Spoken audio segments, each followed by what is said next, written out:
Assalamualaikum warahmatullahi wabarakatuh. Apa kabar sobat semuanya?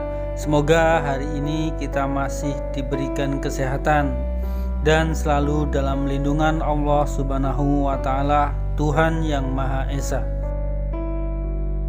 Sobat, virus corona atau yang populer dengan sebutan COVID-19 sedang melanda dunia, termasuk Indonesia.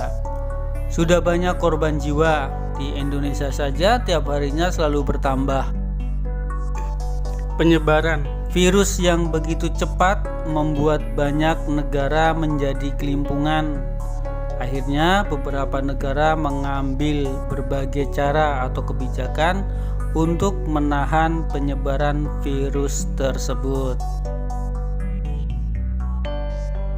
Islam memiliki pandangannya tersendiri tentang pandemi virus ini karena menyangkut hubungan sosial sesama manusia dan penggunaan akal manusia sebagai khalifatullah fil ardi. Kalau belajar dari sejarah Islam menunjukkan bahwa kita tak seharusnya menganggap remeh pandemi dan epidemi wabah virus ini. Hal ini sudah dicontohkan pada masa kepemimpinan Khalifah Umar bin Khattab radhiyallahu anhu, khususnya ketika wabah penyakit taun sedang terjadi di Syam. Saat itu Umar bin Khattab melakukan diskusi dengan para sahabat dan akhirnya Amr bin As mengeluarkan gagasan mengenai karantina berbasis kota. Dengan seizin Allah Subhanahu wa Ta'ala, akhirnya usaha tersebut ampuh untuk meredam wabah penyakit taun saat itu. Nah, kalau di Indonesia gimana? Kira-kira berani melakukan hal seperti itu? Kalau iya, berarti Indonesia melakukan apa yang disebut lockdown. Sesuai sabda Nabi SAW, taun, wabah penyakit menular, adalah suatu peringatan dari Allah untuk menguji hamba-hambanya dari kalangan manusia. Maka apabila kamu mendengar penyakit itu berjangkit di suatu negeri, janganlah kamu masuk ke negeri itu. Dan apabila wabah itu berjangkit di negeri tempat kamu berada, jangan pula kamu lari daripadanya. Hadis riwayat Bukhari dan Muslim.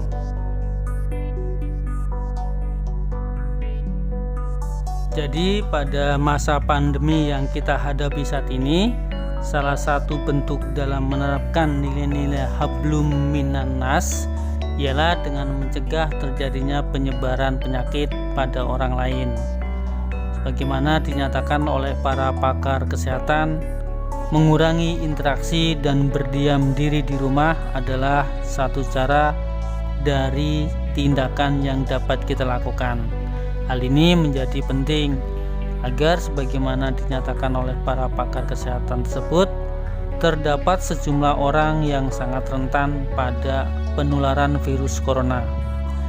Dan orang-orang lansia, orang-orang dengan masalah pada sistem kekebalan tubuh mereka, dan orang-orang yang memiliki penyakit bawaan yang menjadikan mereka kian rentan pada penularan virus corona saat ini.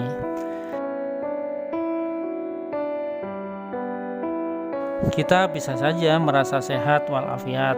Kita pun bisa saja berpikir bahwa COVID-19 ini tak ubahnya penyakit pilek dan flu. Kan tetapi kita harus senantiasa mengingat bahwa bisa jadi kita tidak begitu rentan pada penyakit ini. Kita bisa saja terjangkit virus corona tidak menyadarinya karena tidak mengalami gejala yang signifikan dan menulari penyakit ini pada orang lain yang lebih rentan ketimbang kita. Di hadis yang lain, Nabi Muhammad SAW telah bersabda, "Tidak termasuk golongan kami orang yang tidak menyayangi yang muda dan tidak menghormati orang yang lebih tua." Hadis riwayat At-Tirmizi. Dengan mengacu pada sunnah tersebut, kita dapat melihat bahwa Islam mengajarkan kita untuk selalu menyayangi dan menghormati orang lain. Jadi pandemi COVID-19 yang menjadikan orang yang lebih tua semakin rentan pada dampak negatif dari penularan virus corona, menghormati mereka dapat dimaknai sebagai menjaga kesehatan orang-orang yang lebih tua daripada kita. Godaan untuk keluar rumah tentu besar. Kita bisa saja berpikir bahwa memakmurkan masjid adalah hal yang baik untuk dilakukan meski pandemi sedang terjadi.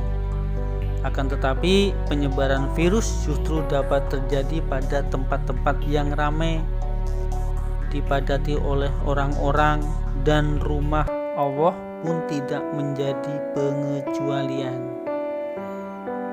Pada masa pandemi seperti yang sedang kita alami ini, ukhuwah kita justru diuji oleh Allah. Apakah kita akan tetap memaksakan diri keluar rumah dan berkerumun atau tidak? Atau kita hendak mengecilkan ego dan berpikir tentang orang lain di sekitar kita? Sobat, kita harus senantiasa mengingat bahwa Allah Subhanahu wa Ta'ala memberikan akal dan pikiran bagi manusia sebagai khalifatullah fil ardi.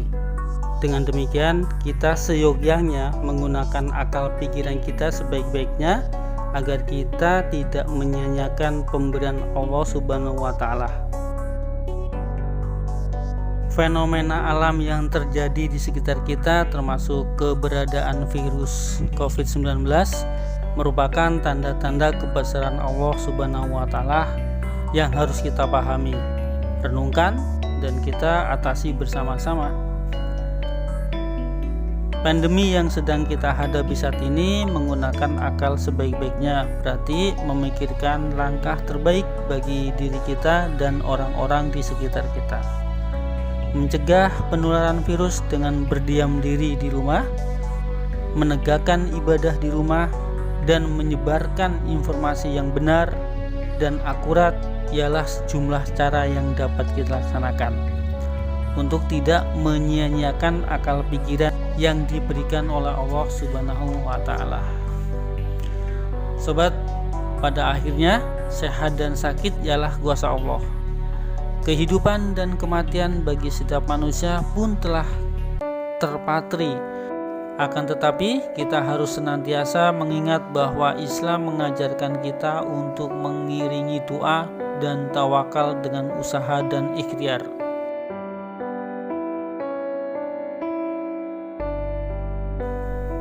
Sobat, mengambil langkah strategis terkait pencegahan penularan virus corona ini dengan rutin mencuci tangan, mengurangi aktivitas di luar rumah, dan melakukan isolasi diri ketika sakit merupakan cara yang dapat kita lakukan untuk memulihkan dan mengamalkan ajaran Islam dalam kehidupan sehari-hari. Kita juga harus mengingat bahwa kita memiliki tanggung jawab untuk menyebarkan kebaikan pada sesama manusia, dan kita memiliki tanggung jawab untuk menyebarkan gagasan tentang pencegahan penularan virus corona pada orang-orang di sekitar kita. Semoga kita dapat senantiasa sehat dan menjadi kaum yang berpikir.